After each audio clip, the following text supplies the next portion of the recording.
Okay. So welcome everybody to the August 22nd meeting of the PFAS work group, and thank you again for participating in the work group all along and for being here today.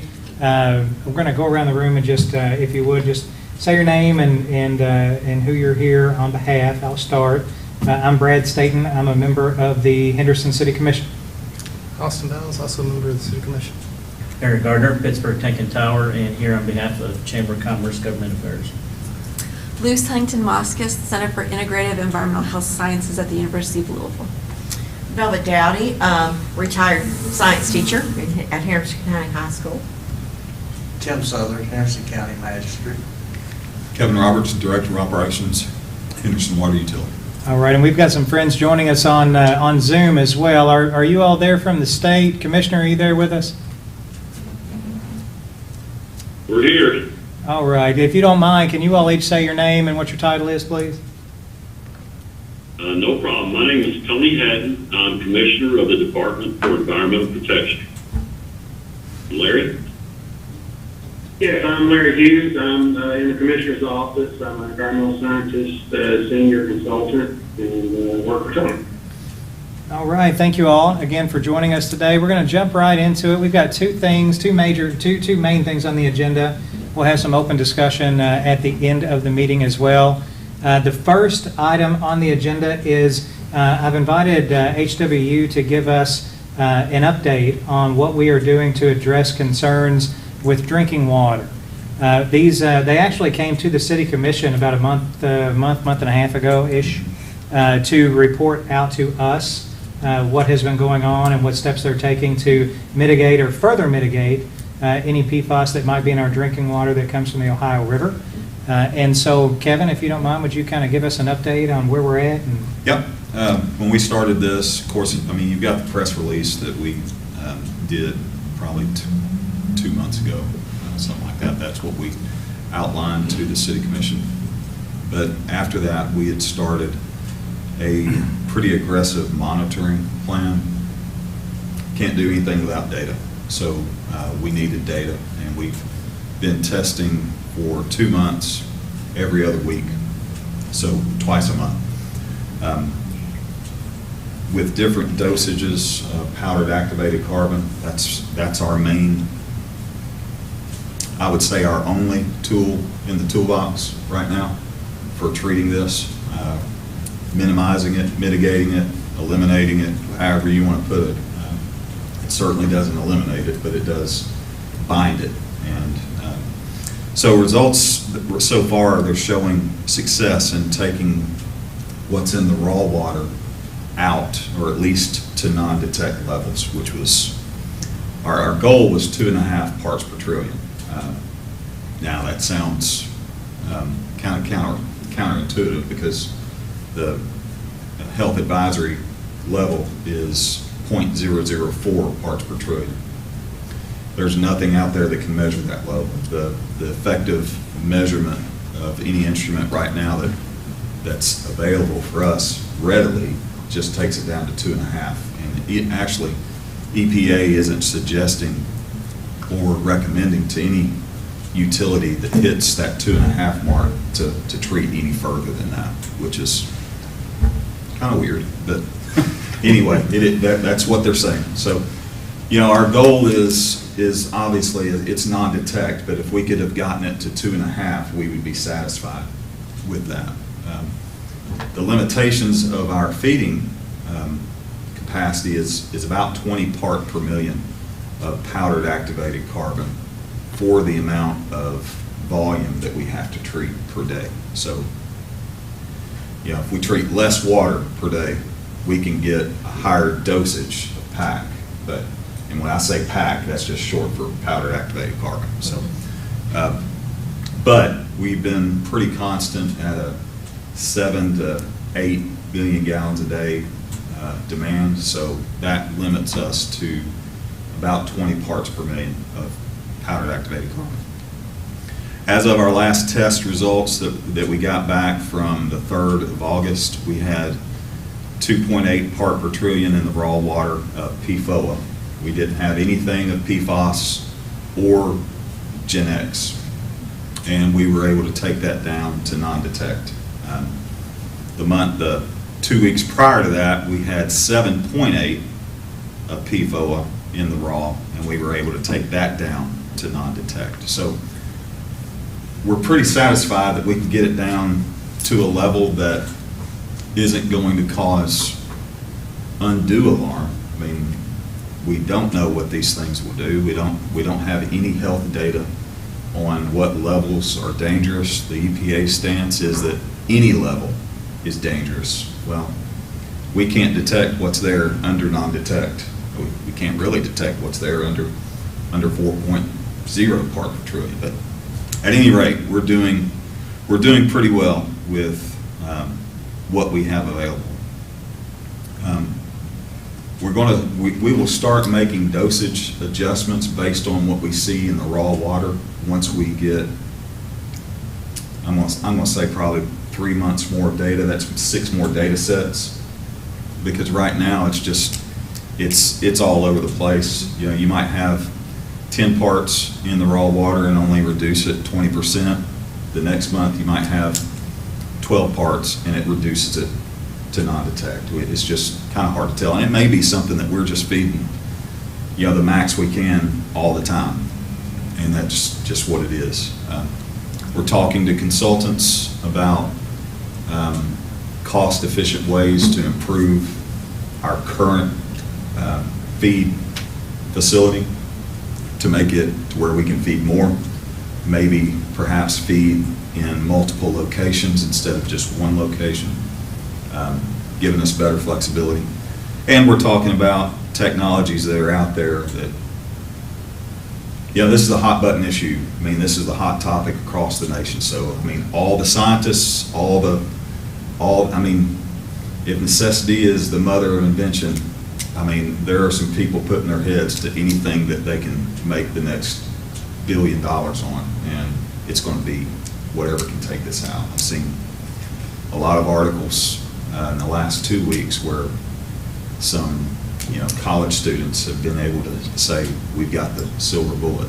Maybe.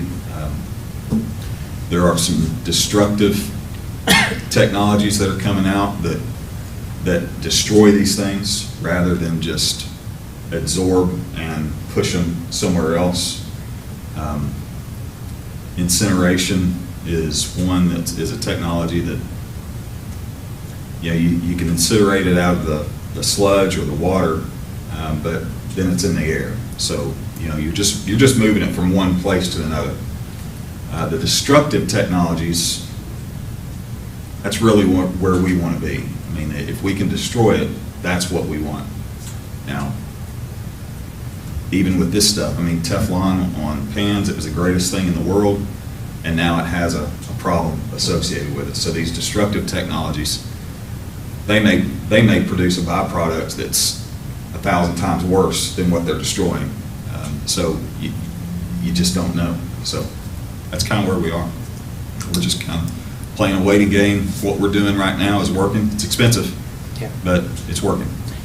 And thank you, and I'm sure there's going to be other questions. I do want to make a comment too. So Commissioner Vales and myself went and met with Kevin and Tom Williams and some other people June, July timeframe, whenever the new guidance came out. We spent quite a long time talking about what we were going to do to address this. And I will say that as a group, we have decided that the priority here is to make sure that we're mitigating it as much as possible. And that if that comes at a cost that is going to cause us to have to raise rates, that we will do that in order to make sure that we are providing the safest, healthiest drinking water to our community. The cost associated with it, I think at the time we thought was going to be about maybe $500,000 to $700,000 a year. Is that still about where we're falling in? If we feed, you know, if things remain as they are at 20 parts per million, 8 million gallons a day, it will be close to that, but I don't see it being that. I can see us being able to taper the feed rate back. Mm-hmm. We rebid our carbon supply and got it down 50 cents a pound cheaper. So that's going to have a pretty big impact. So what was $700,000 additional per year is down to $520,000. Which is big. Compared to the overall operating revenues of the water department is not as much as what it seems or sounds like. So I would imagine if there are any requests for a rate increase directly attributable to this project, it would be quite minimal. And so you're not talking about a 10 or 20% increase in water rates to fund this or anything like that. But I will say that at least from my standpoint, I don't ever like to speak for other people who are on the commission, but I certainly believe that this is something that's necessary, and I'm glad that we're being proactive about it. I mentioned earlier before the meeting started, I had a brief meeting with Commissioner Hatton last week, and we were talking about some of the things that our water department was doing. And Commissioner Hatton, I don't want to certainly get this wrong, so I'm going to say something, but then I'd like for you to comment and let me know if I am wrong. But I came away from that meeting with the understanding that we are one of the only communities along the Ohio River who are doing anything to address this at the current time, and that there may actually be an opportunity for the work that we're doing to serve as a model for other communities. Is that accurate, or is that off base from what you were relaying there? Well, a couple things. There are water treatment facilities along the Ohio River that, prior to this issue arising, used carbon treatment in their systems for other reasons, because the Ohio River drains a lot of area. Mm-hmm. But the fact that you all are elected, because there's not an actual standard yet, there will be soon, I think. I don't know exactly what that standard will be, but because you all have made an elected decision to invest money into your water treatment facility to decrease the levels of PFAS in the finished drinking water as much as you can, I applaud you for that. Because, again, that's not something that's currently required by federal or state law, but it's still, it's the right thing to do. And I just want to tell the community how much I appreciate you all taking these extra steps to try to address this issue for public safety, because you choose to do so. So thank you for that. Thank you, Commissioner. Before we move on to the next topic, does anyone have any questions related to the water treatment, the plan, or what the water department is doing? Any questions or concerns? Yes, sir. One of the things I heard you say was at the consumption rate we're at now. So we've got some big water projects coming as far as more consumption. We know that's going to happen here in the very near future. How much is that going to affect the cost of Pratt paper, for instance? I think we've got them looking at probably 30% more flow, which will be incremental. I mean, it'll be a change, but it'll just be an incremental change. Hopefully by the time that they come online, which is a year and a half, 2 years, sometime that time frame, we're going to be miles ahead of where we are right now. Hopefully we'll have some new ability within the plant to feed more than we are right now, store more than we are right now. As far as like what you said with the rate increase, I don't see that being an issue, simply because there's some grant money available. Great. And most everything can be covered, or at least reimbursed through grants. So this really should have a minimal impact on that. That's fantastic. While giving us the ability to improve what we have. The long trip to a short answer for your question, I don't see it being a problem as far as what we can feed. Even if everything remained as it was and we couldn't increase our flow, it would only take it down to maybe 18 part per million. And right now we're looking at 5 part per million increments of pack addition. Right. So from 15 to 20 part per million, that's where we're seeing the biggest payload for reducing this. What part per million it is in between that, we really don't know, but it's somewhere in between that. It's more than 15, it's less than 20, or maybe right at 20. But I think we'll be fine. Still But- learning. Yeah, exactly. And the next question is, as we filter it with carbon, obviously we're contaminating the carbon as we filter it. What are we doing with that? Go straight to the wastewater plant and then to a landfill. So we're having to pay out hazardous waste.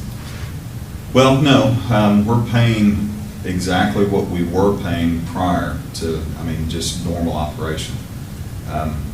We're generating more solids, obviously, but it is not considered a hazardous waste right now. Now, what happens in the future, it may come to that, and if it does, then, I don't even want to think about that. Yeah. Yeah. I'll quit. So is the landfill lined? Yes. Okay. Yeah, it's advanced, or waste management up in Winslow, Indiana. Gotcha. Huge Okay. facility. All of their cells, they call it the thing cells, they're all lined. Okay. I think you might specify carbon filtering or carbon feeding is not new. It's something we've done. Yeah.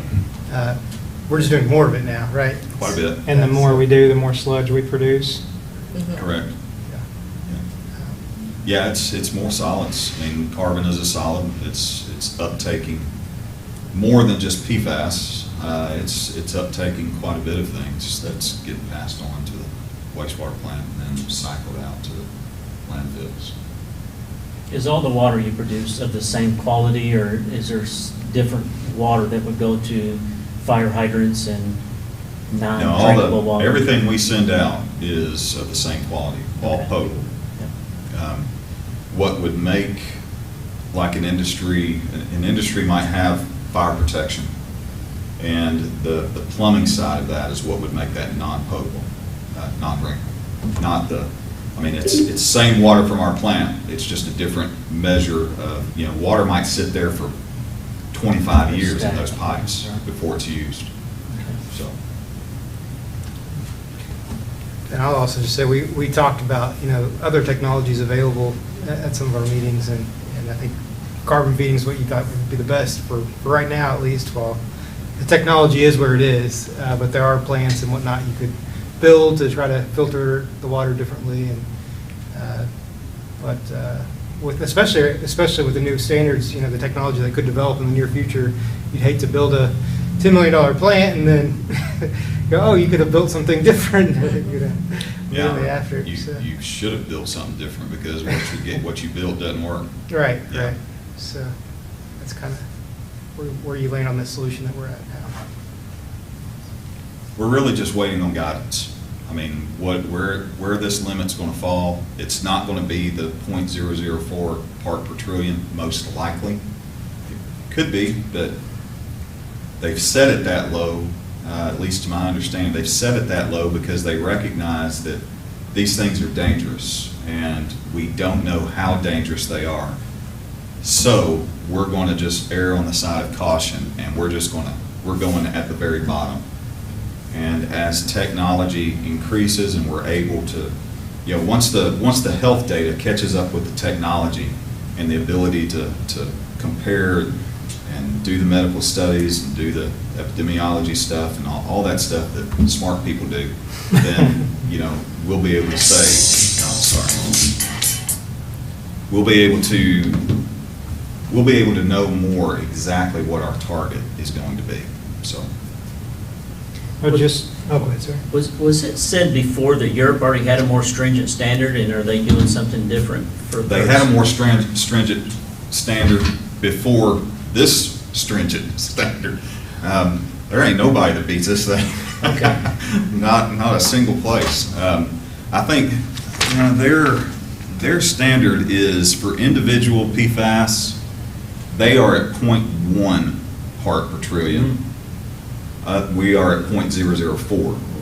And for a total PFAS, so that's, it's hard to find this stuff, but I think that they're including all, well, I don't know how many of the PFAS contaminants that they're including in the total, But whatever their total is, it's 0.5 part per trillion. So, you know, magnitudes of difference there. And And just to yeah. refresh everybody's memory, we were at 70 parts per trillion before the new standards. For a came- lifetime. Not standards, but for, a lifetime, that was, you know, throughout a 70-year life, it was a 70 part per trillion. But, you know, in all fairness, that number was just, this stuff's, no one knows what this stuff can do. No one even knew these things existed 20, 25 years ago in the way that these things were the greatest thing. I mean, Nobel Peace Prize type stuff here. I mean, firefighting, you know, all that stuff. So this was good stuff back then. Dave, well, thank you so much for the update. Just speaking as a resident of Henderson who has kids and everything, I appreciate everything you guys are doing. It just gives me an extra layer of warm and fuzzy about the water that comes into our house. The next topic is just to get a general update from Commissioner Tony Hatton and his team at the state level about where we are and what the findings have been in terms of the investigation into the Shamrock situation here in town. Commissioner Hatton, if you don't mind to take it away, sir. Not at all. Once again, it's good to be with you all. It's been a while since we were able to last converse, and I do apologize. I know we had a meeting tentatively scheduled with this work group a while back.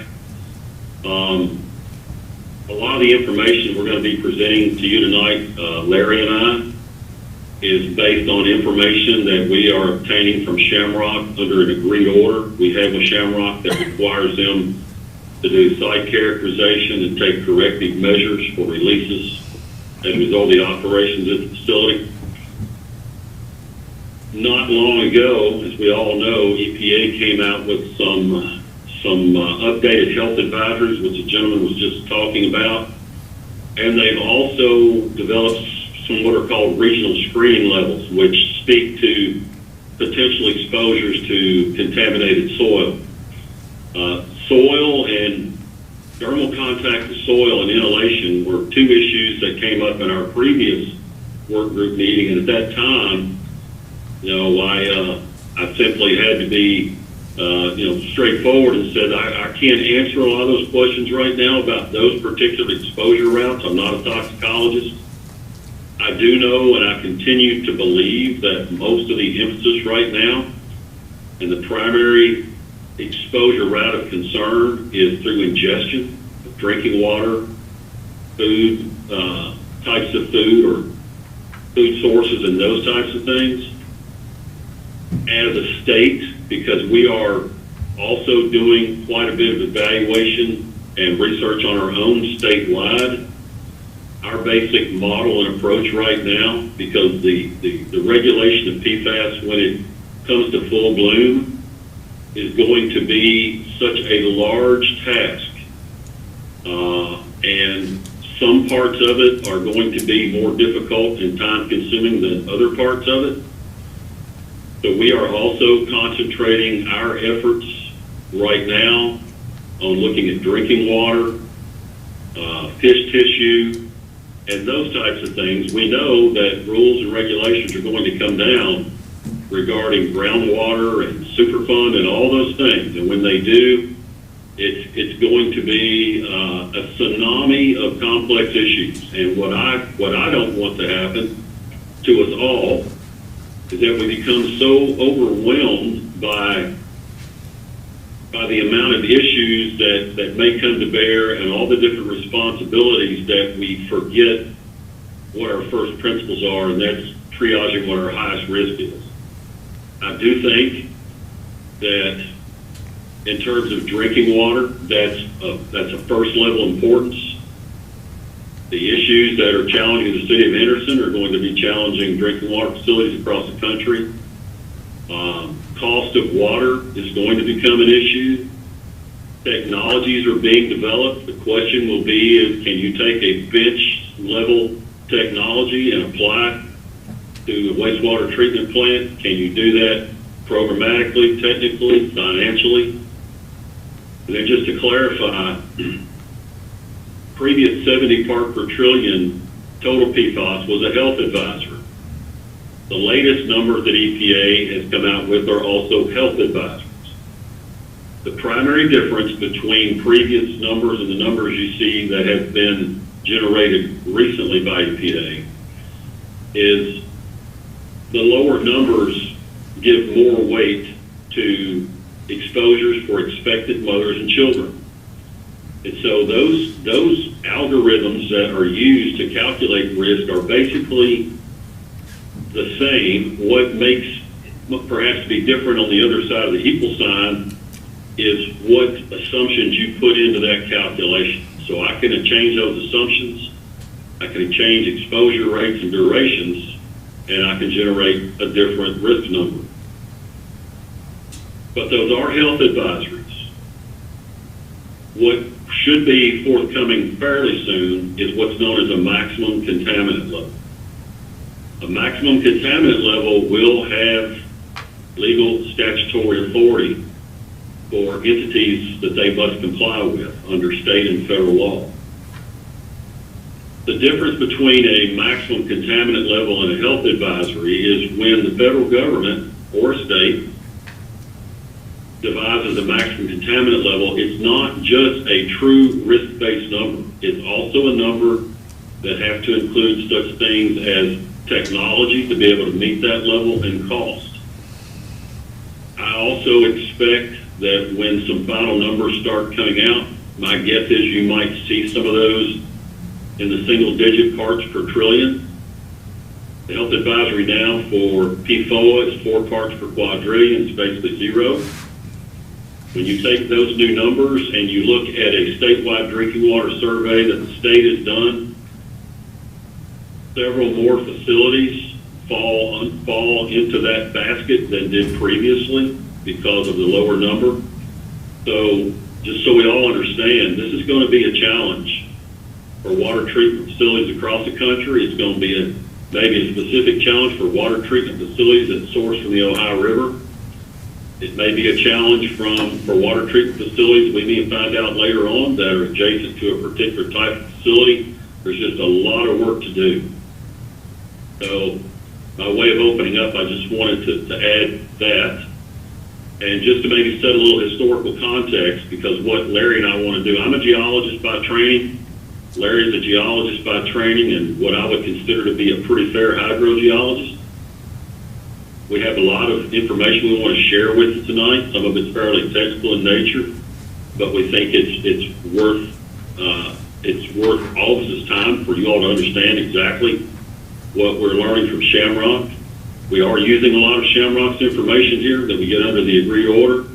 We're also taking their information that they have generated, and we've done some of our own analysis with it. We're looking at probably 2 or 3 particular things we want to share with you all tonight. One is the results of the last round of off-site groundwater investigation, which was the second round of off-site groundwater investigation. Those can be fairly complex and time-consuming enterprises because sometimes it's difficult to get property access to go in and maybe install a monitoring well or a groundwater monitoring point where you would like to. But I would have to say on the whole that the Shamrock has been pretty timely on getting these characterization events done. But after they had basically finished their report and submitted it to us, we've had a change in some of these health advisory numbers. As I spoke previously to Commissioner State, and I'd asked him to give us a little time, Larry and I, to absorb the information we have and compare it to some of the new health advisory and risk screening levels coming down from EPA. So I appreciate giving us a little extra time so we could evaluate the data and provide y'all with the latest information and understanding that we have. So topic 1 will be a conversation about the latest off-site groundwater investigation, the tools that we approved for Shamrock to use this time when they did their off-site groundwater investigation. They took a little bit different approach than they had previously, which their previous approach wasn't wrong, but it used the standard drilling and monitoring well installation approach. where you might have a 10 or 12-foot tall well screen for water to enter the well screen from the aquifer and then be sampled. In this second round, we worked with Shamrock, and they agreed to use a piece of equipment, and actually might have proposed to use a piece of equipment that allows them to characterize the geology that they're in at any given point as they're advancing in the aquifer, to choose those portions of the aquifer that might be the most transmissive. In other words, those that portion of the aquifer that more readily transmits groundwater. PFAS, one of its physical characteristics that made it useful but makes it particularly troublesome when it comes to groundwater, is that it moves at almost the same rate that groundwater does. In other words, it advex almost like water. It's not like some contaminants that when they get into an aquifer, they may be ionically charged and connect themselves to grains in the aquifer and don't want to let go and go with the water. PFAS tends to flow with the water. So we looked at a way of trying to identify those portions of the aquifer that may be the most transmissive and therefore potentially have the highest concentrations of PFAS. A second thing that Larry has done, which we want to discuss, using Shamrock's data. Larry's going to show us a series of maps, and I'm just using my hands here, but if you have a facility here and the river's here and groundwater is basically flowing towards the river, a question that we've had and we want to try to get at least a semi-quantitative answer to is what mass of PFAS may be discharging from groundwater into the Ohio River. So Larry has developed some cross-sections using data from Shamrock, not just concentration data, but what's called hydraulic conductivity data from Shamrock studies. So if groundwater is flowing this way, Larry has basically gone to the bank of the river and he's put a 7,000-foot wedge in and turned it on the side like a piece of layer cake.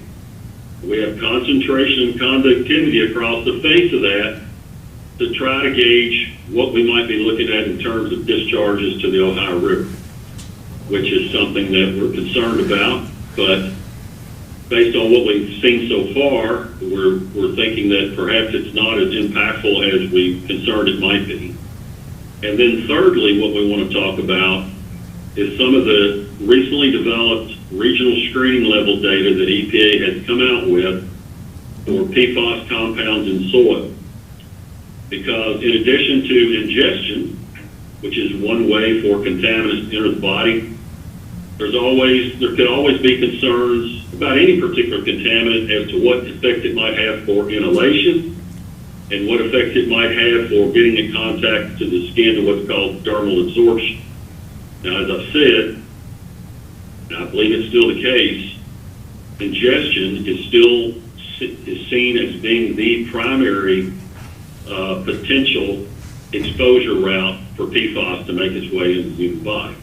That doesn't mean that dermal contact and inhalation are of no account, but since we did get those regional screening levels, which is information I did not have the last time that I talked with you folks, we have gone through and compared the regional screening level data to the fairly significant amount of soil quality data that Shamrock has collected during its off-site investigations as required by our agreed order. And then fourthly, I'll probably finish up. I want to explain to you all some of the mitigation efforts that Shamrock has begun on with regards to further controlling emissions of PFAS from their manufacturing process.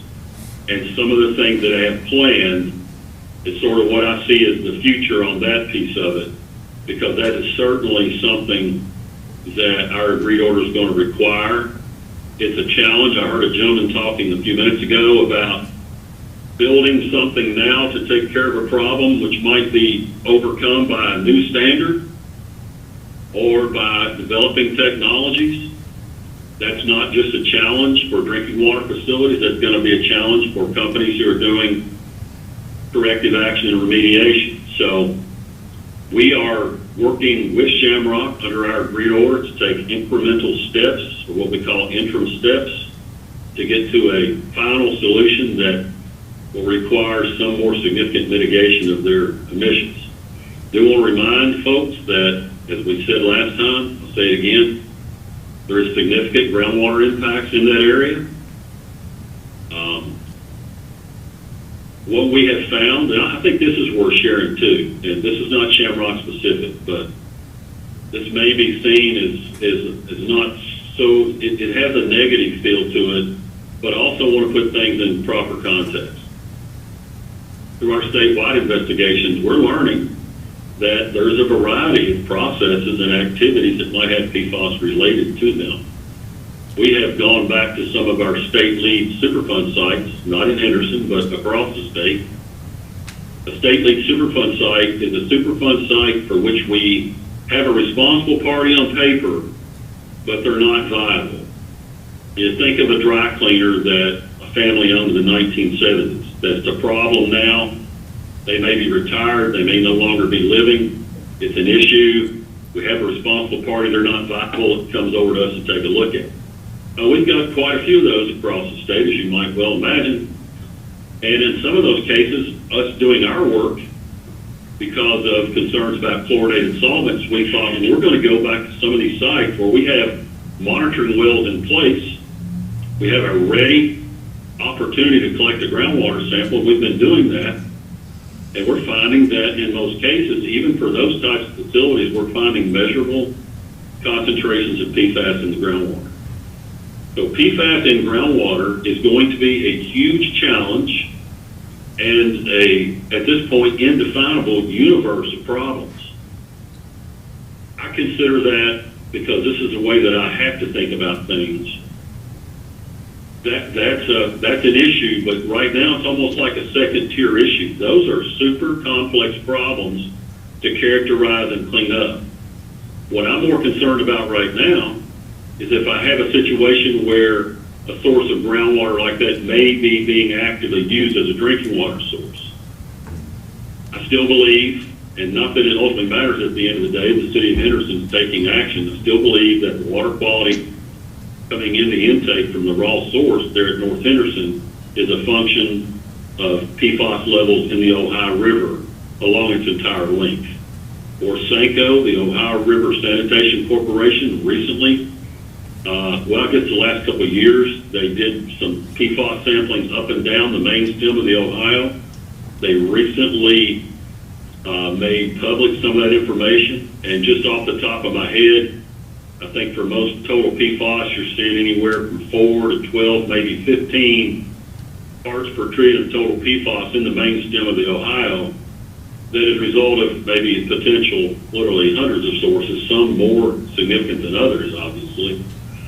But having said that, I thought what I would do, or thought what Larry and I would do, is Larry's going to share a PowerPoint that he's pulled together, and we want to go through some of this data that we received and help us all understand how we're interpreting it, maybe some things we've done with the data, so we can provide the latest information to you all on issues related to Shamrock, if that's okay with you all.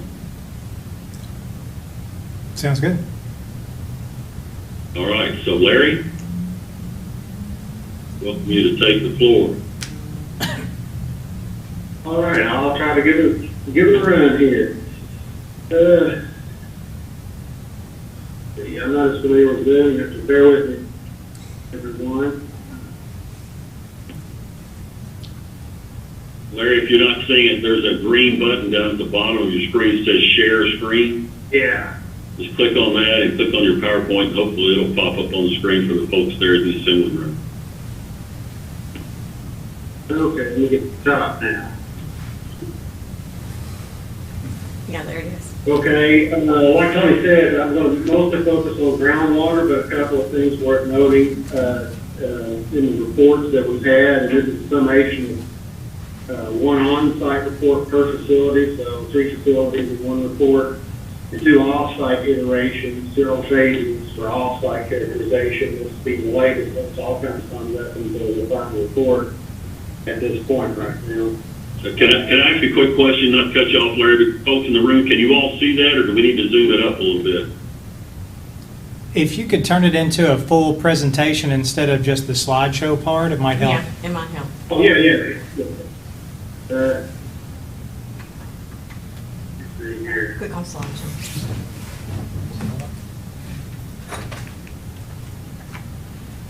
Is that better? Yes, Much there you better, go. yes, thank you. Okay, all right. So what we're looking at here, well, first of all, there's 5 environmental media that's been looked at. Soil, surface soils, which is 0 to ½ foot depth. At depth soils, greater than ½ foot. Sediments around drainage areas, creeks and rivers, and surface water and groundwater. The summary of it all is, if you want to sum it up, is basically the surface water and the groundwater is our real issue, and that's due to the levels in those that are allowed in the ingestion of groundwater or incidental ingestion of surface water. But the one thing to point out, especially, all levels at the sediments and at depth soils were below any RSLs that have been recently issued by EPA in May of this year. If you look over here, this is all surface water, surface soil samples, 0 to 5 foot, or ½ foot. And none of them were above the RSLs for residential land use, except these 2 red dots right here, and that's on Shamrock and Community Drive. In other words, the worst site. Nothing off-site in any of the 3 facilities was above an RSL for residential screen zone, which is the lowest level we would screen soils for soil exposure. And they looked at this as a total PFAS as opposed to individual constituents of PFAS, so this is an overestimation, if you can think of it that way. Okay, I'm going to try to talk a little bit about what I'm going to present, and hopefully that for those who are not nerdy geologists like myself to help. It's not overly complicated, but it might help to see some of it. So I'm going to show some cross sections. What's a cross section? Well, a cross section, you drive by them all the time when you have road cuts. Nothing complicated there. It's just a section of sliced through the rock with the sediment where you see how the rocks are layered or settled out. And this is just one I use from eastern or western Kentucky in general. This is mostly sand deposits, and you can see, if you can see my cursor, there's different kinds of layering here, and each one of these layers has a higher or lower, what we call hydraulic conductivity, but for simplicity, it's just faster transmission of water versus slower transmission of water. So that's what we're going to be looking at more in a conceptual sense here in a minute.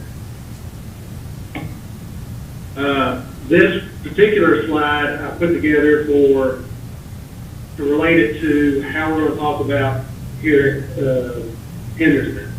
I chose Community Drive as sort of the analog to all the other sites because it's the worst case scenario. So everything I did is driven from Community Drive rather than just try to present every one of them and not really learn much extra. So when we're talking about groundwater movement, you look at it in terms of from the source to some receptor, in this case the Ohio River. It could be a monitoring well, could be another creek. But in this case, we had our investigation go all the way to the Ohio River. That was the first concern in terms of groundwater. As you move that way linearly, and we have a cross-section for that, cutting that way, northward, you can also do cross-sections across the 90 degrees to that, and you can get a look at how the plume is moving. And generally what you'll find from the source, nothing magic here, from the source to the end point, is that it gets less and less concentrated down the time. And in the higher transmissivity areas, it moves faster, and in the lower, it's in these dark areas, and in the lower transmissivity areas, in the slight pink, it moves slower, but over time, that will supply, even after we remove the primary source to the aquifer. And so when you do that, you can have these, like you've got this direction here, you've got 90 degrees to it, and you've also got a vertical component to it. And as most of us know, foot times foot times foot is cubic feet, which is a flow, is a volume. You can convert it to gallons or whatever you want to. And so that's sort of what this picture is showing here. This would be sort of a conceptual idea of the mass volume of contaminant and water, groundwater, going from, in this case, the community drive site to the Ohio River. And here's just a map view of the same thing, what I'm going to show in a minute. We've got our primary source back here, a cross section. We call them from A to A prime. We go from whatever letter to the other letter prime. It's kind of the way we label those in geology. We have this one from A to A prime, and I've got this D90 to D90 prime going this way to the Ohio River. That's because it's 90 degrees to it.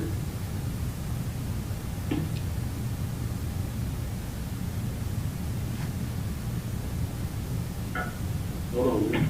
There we go. Larry, could you pop back to that last one real quick? Yep. So basically what you're saying is that D90 to that D90 prime, if you look at that cube in the middle of that graph, if community drives over on the left end of that rectangular box, the other end of that rectangular box that's 90 degrees to that direction, that's the face, that's your D90 to D90 prime.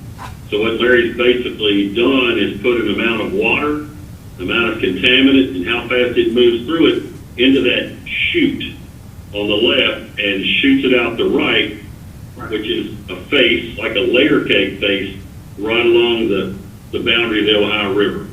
Yep, that's exactly right. If this was engineering, it would be a pipe.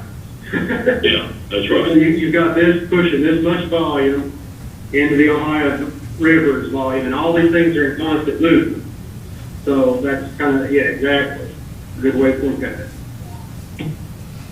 This is an example of what we're talking about. You remember the first one I showed with the different layers of geology down through there. There's faster layers and lower layers in terms of transmitting that contaminant. So they've done some studies, and this is a slice looking through, like you look through a cross section from source to receptor, and they injected these little points of dark areas. These are dye, and they did it over time. They had this mock monitoring building, and they let water flow through it slowly. This is your gradient. This would be like going to the Ohio River. The Ohio River would be the receptor instead of this well in this case. And now over time, it starts moving. It's faster in these layers, slower in this. Gets to the monitoring well. Monitor where it's extracting. The Ohio River is extracting too, because it's sort of like a well, but it's a long well that's pulling it and shooting it to the Mississippi River. And what you end up seeing, whether by this well or the Ohio River, is these points of faster feed the river like this, and it starts curving up into it. In the case of the Ohio River, it doesn't cross over here because it's a major, I guess you would call it an absolute groundwater divide. In other words, from Kentucky over, it goes this way, from this side over, it's from Indiana. So that kind of gives you the flow idea of what's going on with the Ohio River. This picture didn't turn out so good. Google Earth. What I'm trying to show is two cross sections here. Cameron's consultant ERM did this blue line cross section here with their ATS rig. And what I did was take that data and do a 90-degree across that this way into the Ohio River at this last point. And I used an estimate of about 7,000 feet, which is the influence of what I'm guessing at this point. You can calculate a little less, a little more, just from community drive only. And so you've got this, I probably should have drawn it up there. You've got sort of this would be your block, and if you go down vertically into the ground, you have that block that we just saw a while ago. And that's the volume moving towards the Ohio River. I don't know if you can see my hands, but they're trying to work. That, Say something, Tony? well, hold on, Larry. What I was basically saying is that 7,000-foot line you described with your cursor, that's your Yeah. D90 to D90 prime line coming out of the end of that pipe going into the river. Yeah, that's exactly right. This is the D, and this is the A line. And these are just like if you just took a piece of metal and sliced it right down the middle of the earth and looked at the side. You went to this one. And then your third dimension is the flow itself in feet per second. That's going to be important in a minute, because that's going to tell you why we did all this. But it was more than just sort of nerding out as a geologist. So, okay, if we remember the drawing back before, this is the A prime line right here, leads the Ohio River from the community drive support site. Here's that line in that slice. As they've drawn it, up here would be about where the community drive Cameron facility sits. This is a little bit back this way, and obviously this is going to the Ohio River. One of the things one didn't understand is why we were seeing groundwater go back this way and not all of it go to the Ohio River, which would be your first guess. And when you look down here at this bedrock rise over here, that's what's causing that. So you have a little bit of backflow this way. It's fairly insignificant compared to this over here. This is all kind of slow moving stuff, and this is fast moving stuff, as you will. So that's that slice A to A prime going to the Ohio River. That's one direction in feet. This is Larry, could you go back real quick? Sure. To sort of explain to the folks, I mean, just for instance, let's look at that MW9J, where you're showing over to your right there. Just explain to the folks those two different screen intervals that you're looking at there, so they'll understand what that means. Yeah, the instrument they had is the ABS instrument. It's mounted on what they call a geoprobe. It's really just a truck-mounted fancy jackhammer with some weight behind it. So it can push through sediment, in some cases up to 50 feet, depending on how packed they are. This whole depth here is probably anywhere from 50 to 60 feet, depending on where you start from the surface. So what they did was they went down through here. They did two things. They first tested for hydraulic conductivity, which is the speed of flow. And where they found high levels of flow, they sampled and did real-time analysis for PFAS. So like here's one interval, and they come up with, you see this number 6,003. This is all in total PFAS. Now the data does break down, this is just how they reported for simplicity. So that's what they detected at this level. And then they punched on down here at this particular one, and at depth, we're only seeing 19.5. But they did that with all these points and several other points at the other site and across, and then they drew their concentration.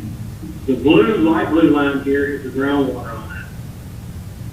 It's very shallow up here, about 5 feet, and it dips down like you would expect and goes to the Ohio River.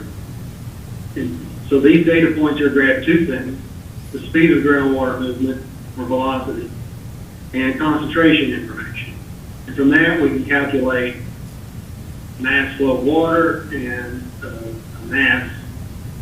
volume of water and a mass of the PFAS. In the 90-degree section, D90 to D90 prime, this is up here, looking that way at it, and we're facing it, looking at it as if you look at this right here, you kind of imagine it at the back end of an arrow pointing forward. I think one way to maybe look at it is you're looking at that layer cake face like you were sitting in a boat on the river. Right. Yep, and you're looking at that from right here. Here's the river. Here's the slice I took, pointing back this way, back towards the facility. All right, hang it. There we go. And so that's looking back towards the facility at the edge of the aquifer and the Ohio River. The dark blue from here to here is roughly the Ohio River depth. All the way from about here, this light blue, I know it's hard to see it, the best I could do with the software I had, but from here down to the bottom bedrock is the aquifer depth. The way this feeds the river, let me back it up one. If you can see my cursor, where the aquifer abuts or faces the river directly, it just feeds directly line by line into the river. Down here below the river is sort of like that pump I told you a while ago. It's pulling that water up, and it feeds up to the river until it hits the midpoint, and that's the groundwater divide. And again, this is looking from the river to the facility. These numbers over here, a couple of things. Again, they took speed and concentration speed. So instead of using just published values, we use their values. These are the each depth and the thicknesses of each one of these. And the sum of these is this whole aquifer depth.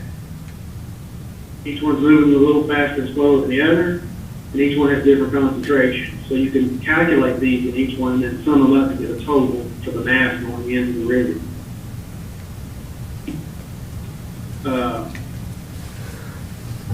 Okay, the spreadsheet's a little funky, but these 1 through 5 correlates with what we call a polygon segment of the Ohio River. So that's the face of that buttered against that cross-section coming from the facility to the river, times the speed in cubic feet per second going into the river, in each layer with each concentration here in red. And the total of it is the total amount of PFAS based on the amount of groundwater going into the river. So that's what we're seeing right there. And why do we calculate this? Because one of the things we want to check is how are we impacting the river. And the data, without a question, the river is impacted. The PFAS coming from this facility, but it's impacted above a certain level that we're concerned about. Yeah, spreadsheets are hairy. I apologize. Basically, you can back calculate this, and if your mass coming from your facility is lower than what you would calculate your potential MCL at, then the risk is less than the MCL at what we call a downgrading extraction point. That can be a well, a domestic use well, a municipal well, a stream, or in this case, the Ohio River. These are all extraction points that is where groundwater resurfaces and pulled out of the ground. And so we want to count the Ohio River. It's not surprising the Ohio River has a lot of capacity. It's 200 down at Cairo, it's down at 208 cubic feet per second. 208,000 cubic. Yeah, sorry, 208,000 cubic feet per second. The bottom line is that this number is lower. And in this assumption, what I did was I used total PFAS, which is everything. It's not a specific PFAS. And I compared it against the lowest PFAS constituent, PFOA, which is the lowest one you all heard about, 0.204. It's an over-assumption, right?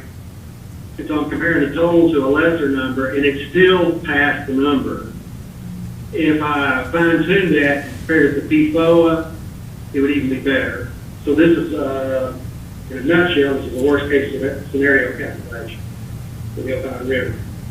Now, the stream, like Canoe Creek, it's much slower than this example stream I put here. It's not anywhere near 100 cubic feet per second, and it's easily impacted, and we already know that from the data. So there's no need to calculate that. We have actual data. So that is the bottom line there from this is the Ohio River on the one hand is impacted. That's the bad news. The good news is the Ohio River has the capacity to handle it, and it's not impacted above what is going to be lesser than any MCL that's going to come out for any constituent. Larry, could you go back to that cross section? This one? No, the one before. The one before. That one? Yeah. Okay. So if you look in the top left-hand corner of that slide, you see that red blob, which represents the facility. One of the things that's in the agreed order that we're going to be working towards, there's two things really it's required by the agreed order. One is to reduce emissions from the operations, and the second one is to take actions to mitigate impacts to groundwater. So one of the things that is going to be required, or is required, and we've already had conversations about it, one of the challenges is going to be is what are they going to do with this material when they dig it up, and where's it going to go? I think Ms. Dowdy had a question earlier about where are you sending it to. That's a good question, because I'm not sure it's going to be real straightforward moving into the future. Because, if you got an issue everywhere you send it, you start bumping into yourself because I can't do this because I can't send it there. That's going to be a challenge for everybody. But you all may recall from our previous conversations, there was an area at Community Drive where they had tanks in the ground that had been taking scrubber sludge from their scrubber system on their air emissions. And one of the first activities we required of Shamrock was to remove those tanks and some of the more grossly contaminated soil around those tanks. Eventually, we're going to be looking to them to go and further reduce that source in that red area over there. And one of the things you'll notice if you look at this cross-section, some of those little blue dots with the hatchers and screens around them are in a coarser grain material. That means that water flows more quickly and readily in there. That's why they sampled those particular areas. And here's one way to think about it, because if we're looking to the future, how are we going to improve on this issue, which this is going to be a long-term thing. I can assure you that. I've said that before. I'll say it again. It might not be what we all want to hear. It's just the reality of it. But that source over there sort of acts like a battery. And that battery pushes the energy out of that aquifer, and you get more of the flow through the real transmissive areas than you do through some of the areas that aren't as transmissive. Because it's just not as good a conductor. You get some flow through it, but you get most of it through those really transmissive areas. So think of it as like a battery. As you start to reduce that source right now is discharging to that aquifer like a battery pushing out energy. As you start to lower that source, the amount of discharge coming from the battery to the aquifer is going to get less. But what you'll likely see is some of those areas that are less transmissive, they'll then become a source of battery discharge to the areas that are more transmissive.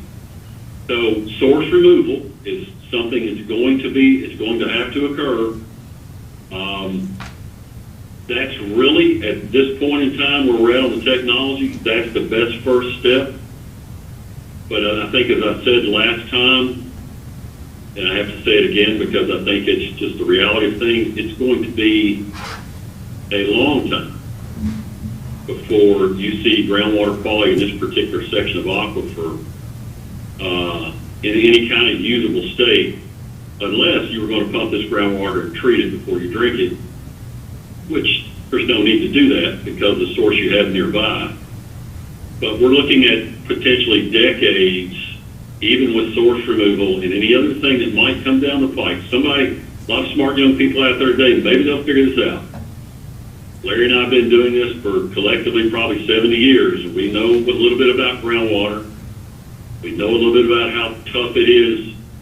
You know, there's technologies to treat it. The challenge in groundwater is getting the treatment to the groundwater because it's not spilt milk on the kitchen floor. It's beneath us. It's in these nooks and crannies, and it's just a complicated matter. But again, I think the thing I do want to remind folks of is that the threat here with the contaminated groundwater is not a complete exposure route because the city, or no one that we know of, we've sampled domestic supply wells, private domestic supply wells in the area. We may go back and look at some of those again. That was the first thing we did after I heard about this. I got on the horn with Larry and said, we got to find out where the domestic supply wells are, particularly private supply wells, and go sample. And we did because they're not regulated, you know. A public water system is regulated. A person's private supply well is not particularly regulated. So we wanted to double check on that. We'll probably go back and check on some of that stuff again. But we are thinking we're sort of, you know, coming to the conclusion on the characterization phase. And I did want to provide you with one more little bit of information. Shamrock has undertaken some initial efforts to reduce their PFAS emissions by using processing bags that process out and don't allow the smaller particles to come out of their process, which beforehand did and went through a series of sealing vents. And that's an actual source of emissions from PFAS to the soil and into the groundwater. We modified their permit under what's known as a 502B10 change to allow them to bring in, or to approve them to bring in additional what are called mills. And these mills actually capture the smaller 1 micron particles of potential PFAS containing material, and they sealed those vents that were previously allowing the escape of those materials into the environment. A second thing that they're working on now that hopefully we'll be talking about with them before too often long is they have pieces of equipment called dynamotrons inside that facility. Those dynamotrons, they basically take that Teflon material and they irradiate it so that it becomes brittle and they can grind it up to develop their products. They're looking at operating temperatures for those dynamotrons, which we hope their consultants are able to point out, because we would certainly support reduced emissions. Absolutely, we're all for that. But hopefully optimizing those operating temperatures will also further reduce potential PFAS emissions out their stack. Then there's the long-term piece. I know we've talked with Shamrock about thermal oxidation, which is the one technology that's out there now that is seen as being promising for actually destroying these materials. The fact of the matter is it's probably, I don't want to speak for Shamrock because I have a different role than they do, obviously. We regulate Shamrock. From a company perspective, I would assume spending those kinds of dollars on a technology that you're not real sure yet is going to be acceptable is something that they may be hesitant about, and from their perspective, I can understand that. But ultimately, I think we're going to be looking at something like that. It'll be interesting to me to see how well thermal oxidation and perhaps incineration of these type of materials is accepted by the public. Because incineration in general has a really potentially bad optic to it. But we're at a point now, in particular with these suite of emerging contaminants, that I think a gentleman from Henderson Municipal Utilities hit the nail right on the head. You're sort of moving it from one spot to the next. But how can we optimize that and try to reach an end point where we say that we've reduced this to something that is less harmful? So I will say this, I think as this develops, as there's an MCL comes out from EPA, if it becomes a hazardous substance under CERCLA, particularly that hazardous substance under CERCLA is going to create, I believe, a mountain of litigation.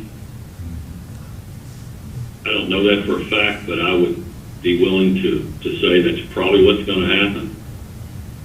You see that coming. Litigation from environmental interest groups, litigation from responsible parties, and the like. What we're going to try to do is what our job is try to understand with all that going on around. We need to sort of keep our eye on the prize, trying to support, characterize, and get as much mitigation as we can for our finished drinking water and other more sensitive receptor scenarios like food consumption and those types of things. I think one of the things that's going to have to be looked at moving forward is the use of these materials in consumer products, which we don't regulate, but they're in lots of consumer products. That's different. Something being a consumer product is a decision that some of us make not to use. Some people can't afford to make a decision not to use certain commercial products because their finances don't allow them that privilege.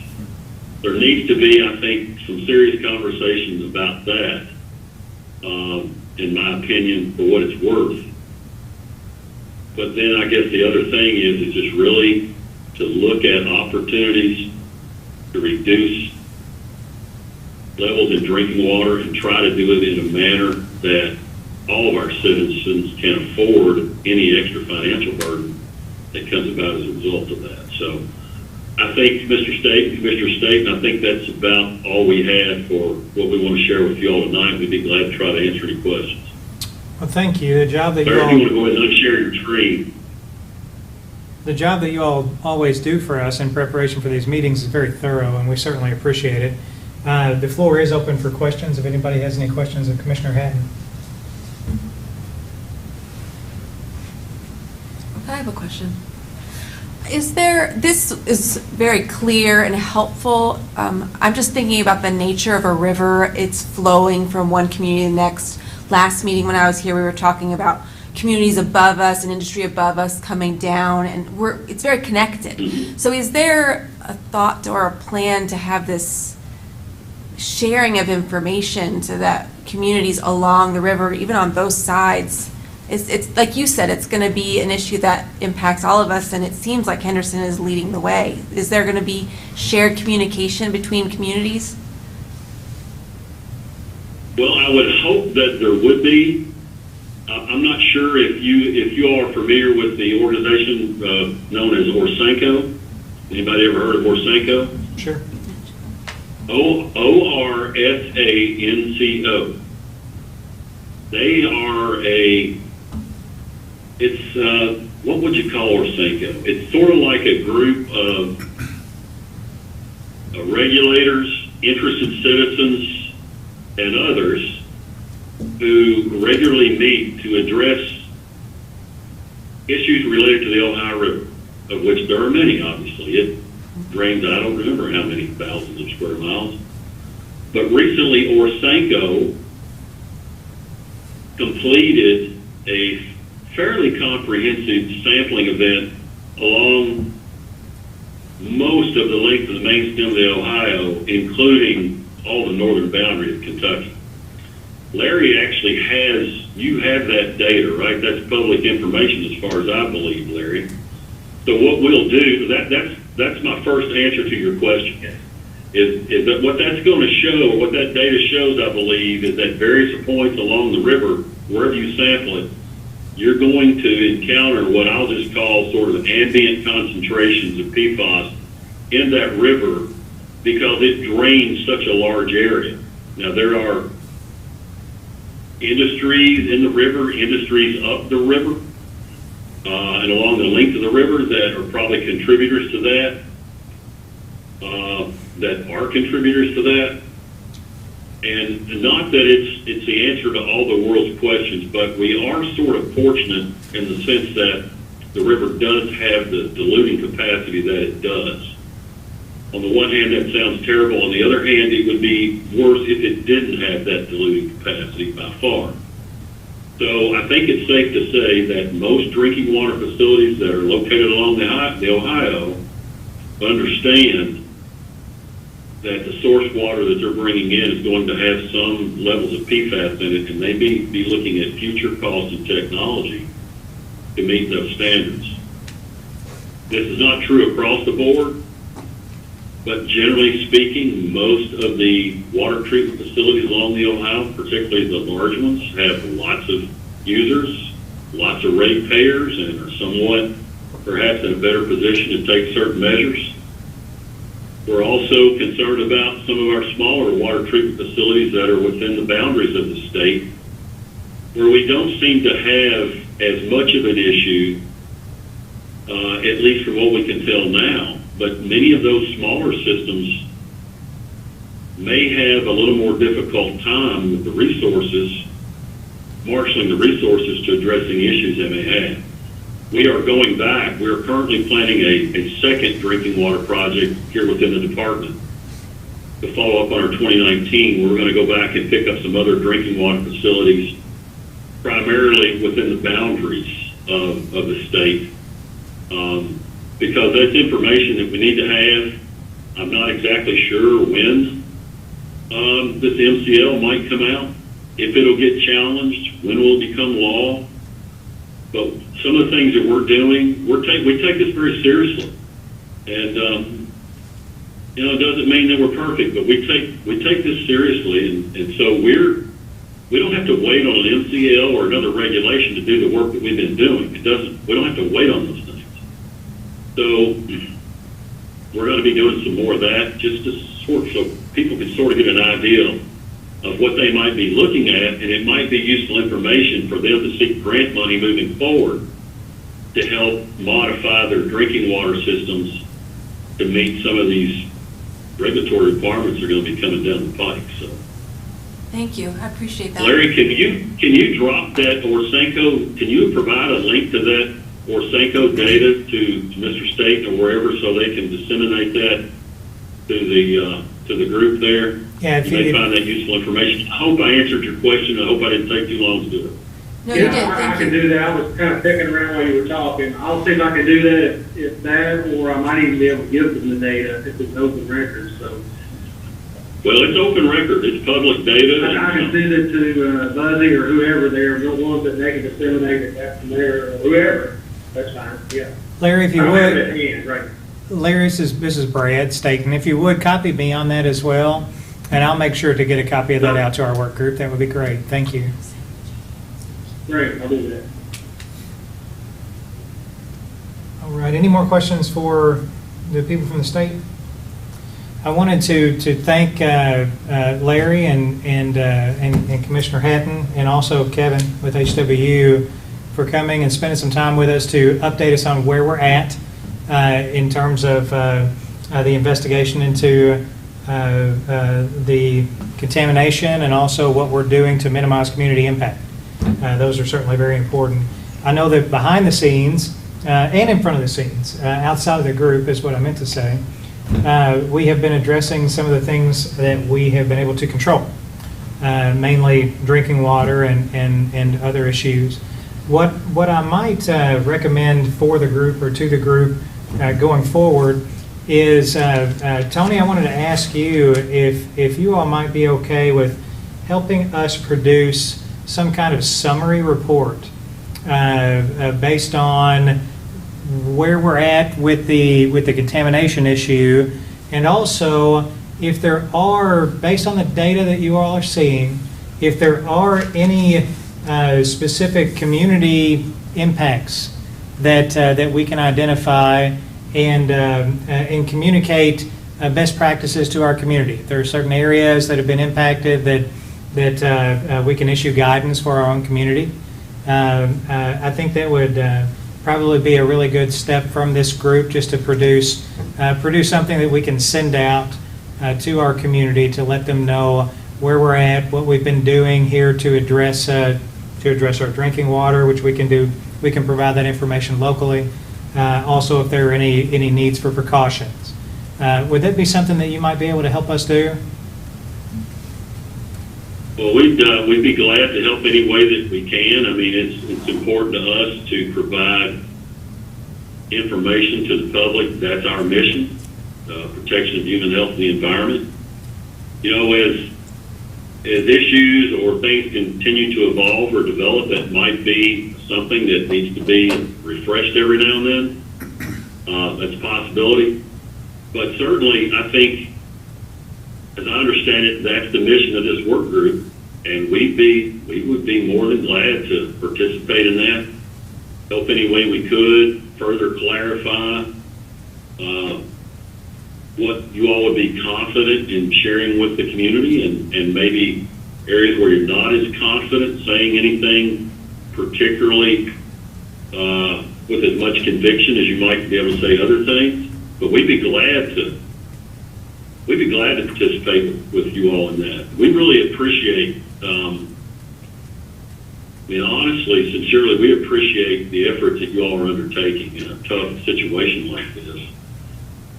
And we value the opportunity to be able to participate and help the understanding and talk to you all about what we're trying to do. PFAS thing as a whole is going to be a huge challenge for everybody. Sure. And I know I'm getting off topic again, Commissioner State. We'd be glad to help any way we could. I just thought of a question. Mr. Hatton, and this is also for Larry, what kind of risk are those, like farmers in the area that use wells, and maybe they use it for irrigation or they use it to water their livestock?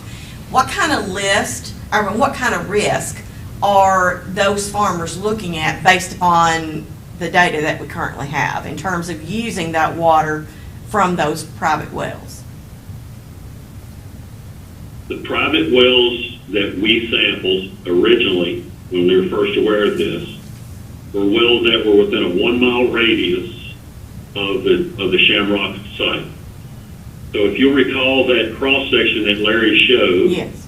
where you had that little hump in the groundwater, Mm-hmm. that showed there might be some degree of southward movement of that plume. That's minimal, because what you're ultimately going to see is no matter what happens at the end of the day, as that groundwater is moving south, it's going to eventually curve around and go back to the north. So sort of think of that a little bit as what we call the bathtub effect. You know, you jump in and out of the tub, you're going to have a little bit on all sides of the tub. There is no risk that we're aware of from a farmer using their water for those purposes, because as we sit here right now, we don't know of any farmers in the area that have PFAS impacted groundwater from which they're withdrawing currently. We don't know of any of those right now. We didn't find any in our initial investigation. That's something that we're sort of looking at. Larry and I and another gentleman here in the Division of Water, we're sort of looking across the state at areas where you may have these perfect little sets of circumstances that might come together, that might result in an issue like you're talking about, Ms. Dowdy. So that's something that's always in the front of our mind, and it's a little bit of art. We use anecdotal information, but we've thought about that, and you may see in the not too distant future, not necessarily in this particular area, you may see us start poking around in some spots where we know we might have a source of PFAS, and we know we have perhaps significant amount of private groundwater users. When those two things come together, it could be a problem. Okay. I'll give you an example. It's not the same, but when we did our 2019 drinking water survey, we found a small community up in eastern Kentucky. It's public record. It's called South Shore. Actually, it's in Greenup County. South Shore had 9 water supply wells on the banks of the Ohio River. And we found out that the PFAS in their drinking water was significantly higher than anything else we found in any of the other drinking water facilities that we sampled, including Henderson. We're still not sure why. I think in that case, I think it does come from something other than the Ohio River. But we've actually worked with them. They're actually getting temporary water through a pipe from Portsmouth, Ohio, up over a bridge and down into South Shore. The point being is sometimes when you're doing these investigations that we're doing high level, you're going to maybe find stuff like that. And when you find it, you got to follow up on it. And when you follow up on it, it's likely to create a difficult situation, let us say. I'll just leave it at that Okay. for now. So we are up against our 5 o'clock deadline. We have another meeting that is coming into the room after us. What I might submit to the people who are here from the group is that if we do work toward producing a summary report that we can send out or that we can make available through electronic means or both, what I would like to do is work outside of the meeting with Commissioner Hatton to put together some kind of draft report.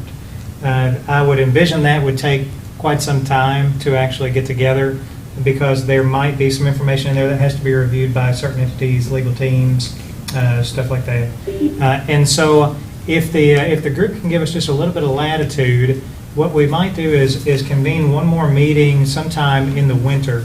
Not sure exactly which month that would be, but maybe December, January timeframe.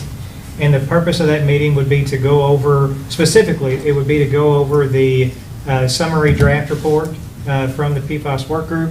It would also be to hear any additional information or updates that the state might have at that particular point in time. After we get through that meeting, look at the report, and then approve something that we can send out to the public, then after that point in time, I might recommend that we only meet on an as-needed basis as there is new information to report. Because what would be going on after that would just be between the state and Shamrock. And I'll tell you, Tony, I'm very confident, and not that I wasn't before, but after hearing you now for, I think, 4 or 5 meetings, really give us some very detailed updates, you and Larry and others. I'm very confident that the work that you're doing and that Shamrock's doing that both parties are taking the necessary steps toward making this right. And I have more confidence in you all and those efforts than I ever have had. And so I would feel like after we issue our summary report, that only if there's new information or if this group is needed to convene, that we would convene after that. But if it's okay with you and if it's okay with the group, then what I will do is I'll get in touch with you sometime in the next week or two, and we can start laying the groundwork for what that report might look like and what information needs to be gathered. And then between the two of us and other members of our committee here in Henderson, we can put together some kind of draft to be reviewed. If is that okay with the group, and is that okay with the people from the state? Yes. Sure, it's certainly okay with us, absolutely. All right. Well, thank you so much again for joining us. Kevin, again, thank you for your report. If there are no more questions, then I would consider us standing adjourned.